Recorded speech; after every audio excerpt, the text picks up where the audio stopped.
So what I'm going to say this morning is really meant for my own consumption. I tend to remember things better when I say them out loud. So I've been reciting it in the mirror, and now I'm going to recite it to you, and maybe it will be helpful. We live in interesting times. A viral pandemic, a hatred epidemic, a flood of manipulative pseudo-news designed to frighten us into signing up or sending money. A drought of compassion for the disenfranchised and the poor. I watched a plague of climate emergencies unfold one after the other, which seemed to get worse every year.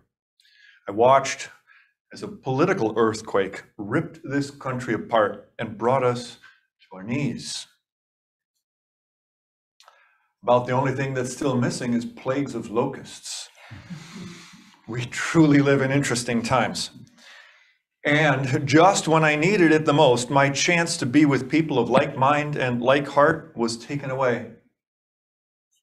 This little tiny bundle of RNA wrapped up in a thin fatty layer, which has now killed 600,000 of us and continues. I was isolated in my house for days on end, for months on end, deprived of human connection, deprived of social connection. I was isolated in lockdown. I felt alone. I could telephone, but I couldn't tell it much. I was lonely, afraid, and unhappy. And that COVID lockdown, well, the silver lining was that it gave me an opportunity to look at what I was experiencing, and it showed me something which I found was essential for my survival, but is invisible, can't be tasted, can't be touched, felt, or heard. No eyes, no ears, no nose, no body, no tongue. It exists everywhere, yet cannot be put into words. It's challenging even to identify and allows itself to be experienced only by the clear eye.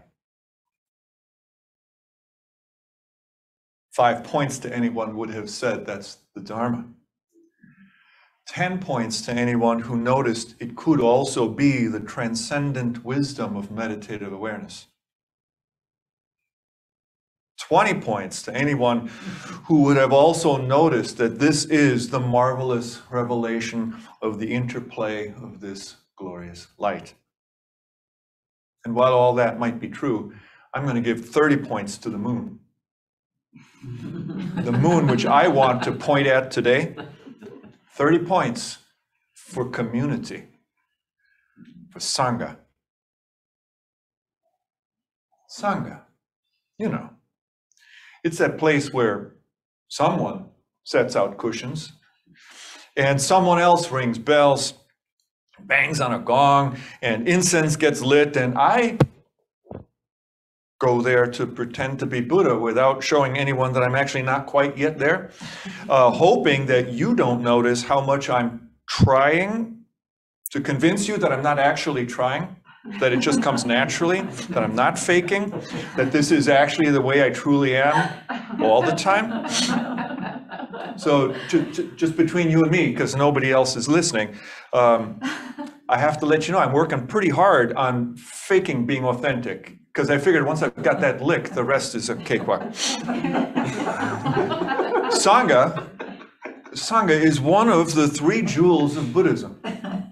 Teisho started with the Teisho, the beautiful Dharma talk. Vikara spoke yesterday about the beginnings and early life of the Buddha. And so today I'm going to talk about Sangha. During lockdown, the Sangha that I lead was restricted to meeting on Zoom calls, week after week after week, call after call, endless Zoom calls. Who else got lost in endless Zoom calls forever and ever and ever? And at one point I got a little bored and I committed sacrilege, and I doodled in my Sangha book, And I drew this little triangle on page 3 because I don't know, I was bored. And so what's on page 3? The 3 refuges. So recite it with me. I take refuge in the absolute purity of awakened mind. I take refuge in this practice of pure selfless awareness, wisdom, compassion, and skillful means. I take refuge in this awakening community and our realization in the truth of the interconnection, interpenetration, and interdependency of all sentient and insentient beings everywhere. Lovely. Well done. What's missing? 40 points to anybody who can say, what is it that didn't get said? What is it that's printed on that page but does not get recited? Buddha, Dharma, Sangha. That's right, the 3 jewels. I realized that on that Zoom call months ago, that the 3 jewels fit very nicely into that little triangle thing that I had doodled. The Buddha jewel at the top, the Dharma jewel in the middle, and the Sangha jewel at the bottom, forming the base of a pyramid. I thought that was pretty interesting, and I stared at it for a while. And then I had a light bulb moment, and I realized, damn, I've seen this before. This looks familiar. Abraham Maslow, an American psychologist who lived at the beginning of the 20th century, he is known as the father of humanistic psychology, which is a way of looking at us humans and recognizing that we, each of us, are unique in our own ways and should be treated as such. He's also known for something that he created called Maslow's hierarchy of needs. And eventually he presented that as a triangle or pyramid filled with layers on the inside. Layers of ever decreasing priority and ever increasing sophistication. And he also proposed that in order to rise up to fulfilling the more sophisticated layers at the top of the pyramid, you have to satisfy the needs of the ones at the lower levels first. Filling needs becomes a progressive process. One layer rests upon another, and in that way, the top of the pyramid is eventually supported. Imagine this pyramid. Imagine a pyramid where the foundation is physical needs. These would be requirements for survival of the species, like air, water, food, sex, sleep, excretion. If any of those are withheld, humans would cease to exist. They are essential for our survival as a species, and for the most part are wholly true for each and every one of us as individuals. The next layer up is safety. And that is just a little bit more difficult to describe than the previous layer. What do I mean when I say safety? For the sake of this morning's conversation, I'm going to limit safety to safety from physical harm, financial safety, meaning a job that gives you adequate money to live, access to essential resources, which might include healthcare and education. Those 2 layers form the foundation, the bottom of the pyramid. And they are primarily concerned with physical well-being. And what sits on top of that is the middle section, which focuses on emotional and mental well-being. The 3rd layer is love and belonging. That would be friendships, family, intimacy with others. These are often seen as social needs and getting your minimum daily requirement of love and belonging. Exactly how much you need will vary from one person to another, but in some amount, they are essential to all of us for our emotional and mental health. The next layer up, the 4th layer, is esteem. This is where I'm still trying to fill my bucket. respect, and admiration. Esteem comes in two flavors: esteem which arises from self-assessment, and esteem which arises from assessment by others. Your sense of self-worth, your confidence in yourself, your ability to trust others and to be trusted, to show respect for others and to be respected, to experience, to experience being trusted by others. Rinzai spoke about this many years ago when he said, "Do you know what disease lies which keeps you learners from reaching true understanding? It lies where you have no faith in yourselves." He knew back then what Maslow rediscovered some 1800 years later. Rinzai goes on to say, when faith in yourself is lacking, you find yourself hurried by others in every possible way. At every encounter, you are no longer your master. There's not much room for self-esteem or respect in that kind of a life. So, all that's left now is the top of the pyramid. For the sake of this conversation, let's just say you've satisfied enough needs to be well cared for physically, safe enough emotionally and financially, feeling loved enough and socially connected to the extent that you want to be, and that you're experiencing an appropriate level of self-esteem and self-worth, both from within and without. What happens now? The fifth layer of Maslow's pyramid is self-actualization. That time in your life when you begin to grapple with why you're here. What is your purpose anyway? This might be deep education in a subject which appeals to you, cultivating a high level of music skill, culturing talents that you have like athletics or cooking or gardening. Maybe you work for social or cultural change as an activist, or you write books, or you're a teacher.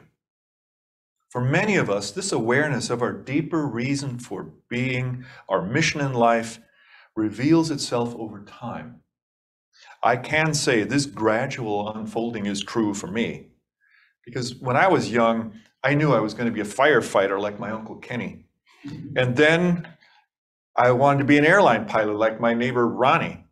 He had a really cool uniform with, scrambled eggs and stuff on it.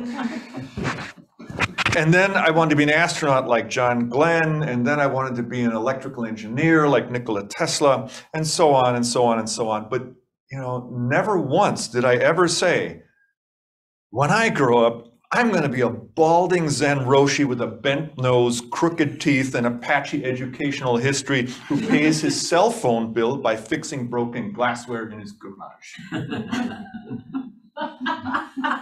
It didn't happen. While all that is true, I do notice that I am now spending more of my time doing what I seem to come to naturally: teaching, recognizing patterns, untangling knots. This has become my mission of service in life, and it is gradually emerging out of a wandering path that's lasted for about 63 years. What did not happen was that I start at the top of the pyramid and work my way back down to its foundation. It mostly doesn't work that way for people. It didn't work for me. Don't talk to me about becoming a fully integrated, free-functioning human being, completely immersed in self-actualized societal transformation when I'm facing eviction from my apartment, or I need a root canal to stop my toothache, or I've been served divorce papers, or diagnosed with an incurable disease. When the foundation is at risk, the entire structure is at risk. I propose the top-down method may not work for that other pyramid either, the pyramid of the three jewels. People don't typically succeed with becoming the Buddha first, then studying the Dharma, and eventually finding community. I'm not saying it can't work that way, but the probability of it working is relatively small. And in some ways, I would consider this upside down thinking. There is an unspoken hierarchy here, a structure which dictates that one layer builds upon the next. You cannot move up without support from below. This is true in Maslow's hierarchy of needs, as well as I propose in the 3 jewels of Buddha, Dharma, Sangha. Set a solid foundation first, build a good structure on top of that, and eventually it will be capped off with a transcendent, transpersonal peak. Sangha is the foundation of the 3-jeweled pyramid. This is what everything else is built on. Sangha, that word, Sanskrit for community. We are community here, today, this morning, spread across the planet. This never-ending mystery of life unfolding, all brothers, all sisters, all beings. I suggest Sangha comes first. And in time, if I'm comfortable, if I feel safe, if I develop connection and support within Sangha, I will then experience interconnectedness and interdependency. And then I begin to dive deep into the study of the Dharma, which means to actually figure out what does this life filled with wisdom, compassion, and skillful means actually mean. Given enough community support and time spent embodying the Dharma, eventually, gradually, without any effort, Buddha nature emerges. It's happened. I have nothing to do, nowhere to go, no one to be. The gate of the oneness of cause and effect is open. The path of non-duality and true clarity runs straight ahead.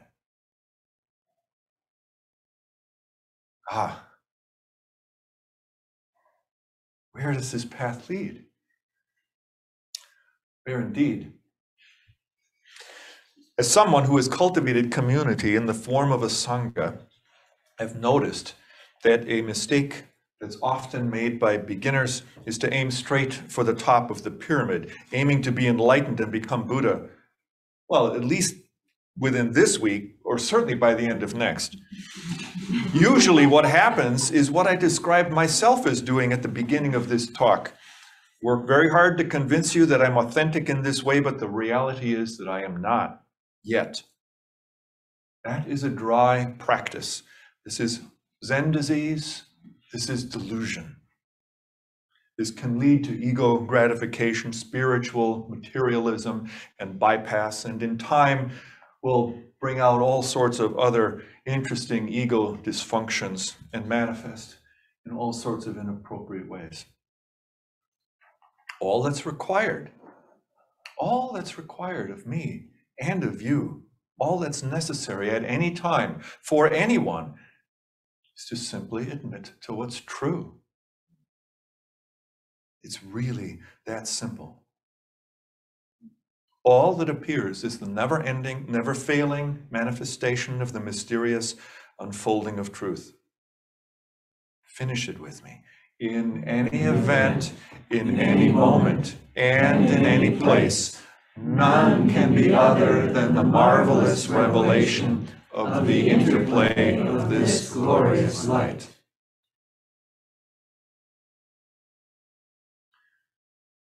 So what does this look like when the rubber meets the road? What does this look like when the Sangha lights get turned out, the door is locked, and you go outside into the rest of the world? This is the practice.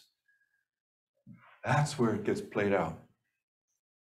It looks like cultivating genuine, honest, authentic, vulnerable connection with your fellow humans.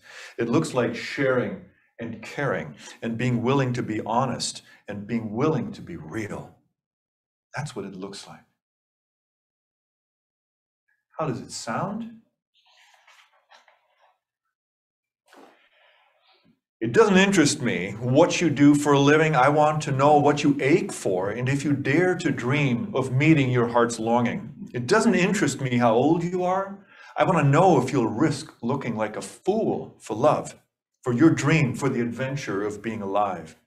It does not interest me what planets are squaring your moon. I want to know if you've touched the center of your own sorrow.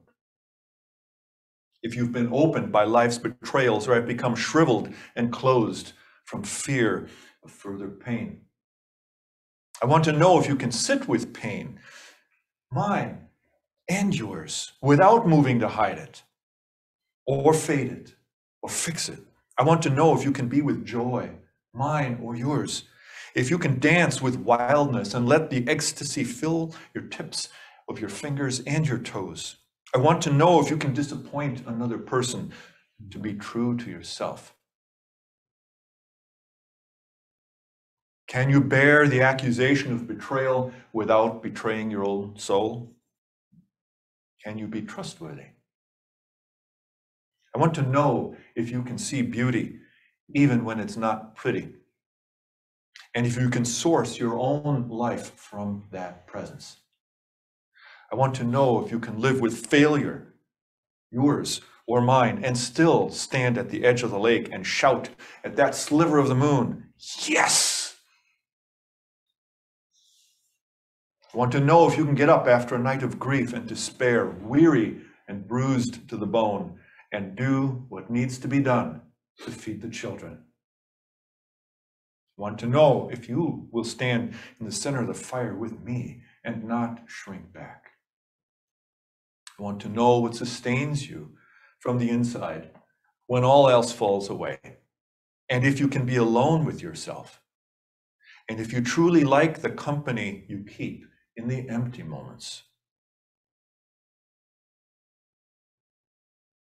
The spoken word piece is called The Invitation, composed by Carolyn House, who writes under the name Oriah Mountain Dreamer. This is the life-saving, transforming connection which could arise when you cultivate genuine community. And I think it would be best if management would take care of that and make it happen. I'm just kidding. It's not for the leader to make happen. Teisho's got his hands full. Ekai is spread so thin. Oh. I know. Vikara could do it. Let's put her in charge. She is so wicked smart. I'm sure she could do it. We'll put her in charge of forcing us to feel like we're actually in real community. She will buy and issue smile clips for all of us to wear, and then instruct us in how to best pat ourselves on the back so we can really feel proud of how good we are. Just kidding.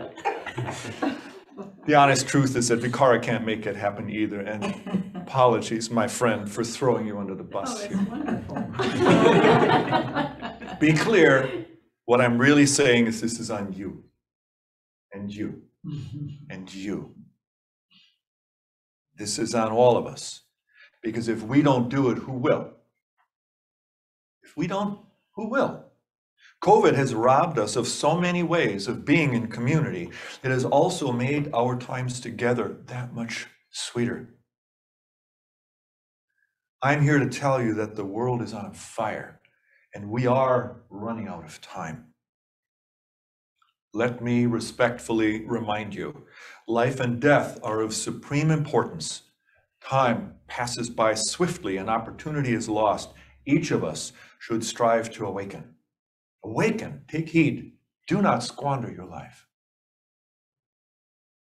That is what's written on the Han. If it's a traditional instrument, that's inscribed on the face of the Han.